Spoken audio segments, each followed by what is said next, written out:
Nung bili pa ako ng project ako ng ilang itong sa yung marami pa ba yung Huey na yan?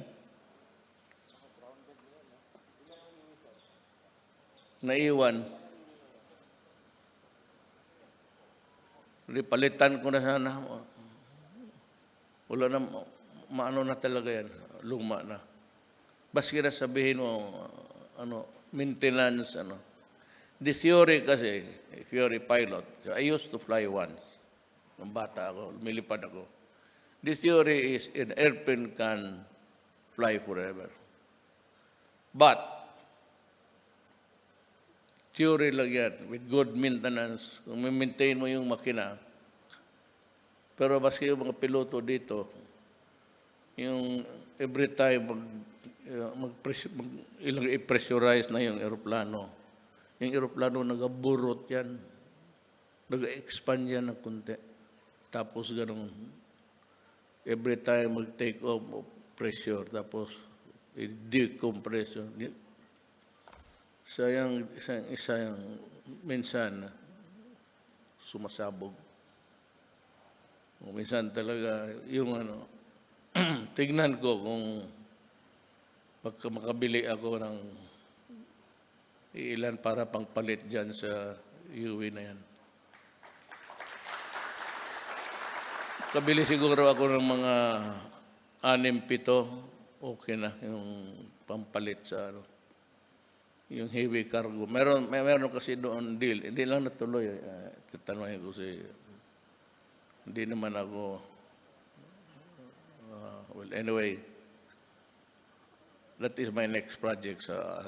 Bibili ako ng mga helicopter para sa mga hospital. Sayang ang buhay. Saka pwede pa naman natin remedyohan sa Bisaya. Kung may remedyo dyan, if it can be remedied, we will. I am not making any hard promises.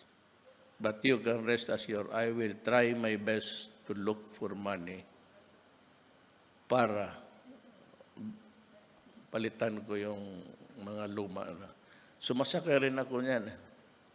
So,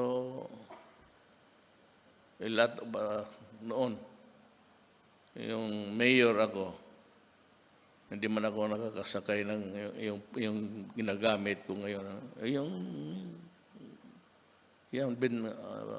Ano pa yan?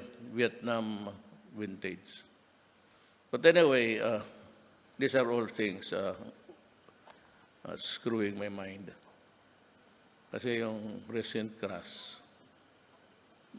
mamasaktan ka talaga. Kung wala kang connection sa gobyerno, okay lang. But kagaya ko, ako yung parang administrador ng bayan, tapos gano'n ang nangyari. Masakit para sa akin. You just don't know the pain that I suffer every time. Yung tanongin mo sa bong, pagdating ko ng brief, gabi-gabi, yung journal na anong pangyari for the day, ang una kong binibigay ni Bong Pronto, tingnan ko ilang sundalo ang namatay ngayon. Then, wala na, sira na ang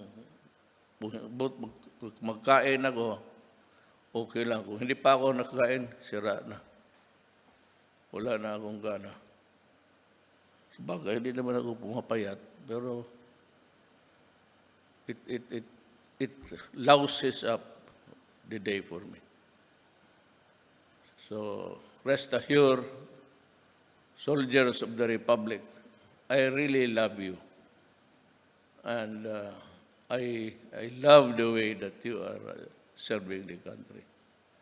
And in return, I also minamahal ko kayo at maghanap ako ng paraan sa helicopter na yan. Maraming salamat po.